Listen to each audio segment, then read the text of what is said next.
మరి ఇక్కడికి పులి లెక్క వచ్చినావు? బా కొంచెం లూజ్ అయితే బూజుతుడు నడుపుతావు. లేకపోతే నువ్వు అవుతావా? హలో అమ్మాయి రాఘవా, ఏందయ్యా నువ్వు సందు దొరికింది కదా అని పట్టుకుంటున్నావు?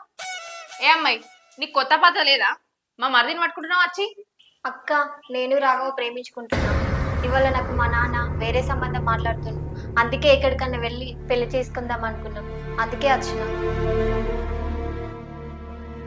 పోరి, చేసుకపోరి. వదినే మిమ్మల్ని కాదు ఎట్లా పెళ్లి చేసుకుంటే చెప్పు.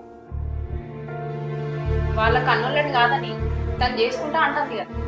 అక్క, మా వాళ్ళు ఎంత చెప్పినా నా మాట వింటలేరు.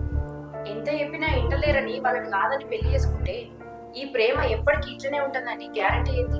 రేపు ఏదన్నా చెప్పరాని కష్టం వస్తుంది. అప్పుడు ఎవరు దిక్కు? మీ తల్లిదండ్రులే కదా. అవునమ్మా, ఒకప్పుడు పోస్ట్ డబ్బాలో వచ్చే ఉత్తరాల ప్రేమ వేరు, ఇప్పుడు వచ్చే వాట్సాప్ మెసేజ్ల ప్రేమ వేరు. వెళ్ళు వెళ్ళి మీ అమ్మ నాన్న ఒప్పుకున్నప్పుడే పెళ్లి చేసుకో.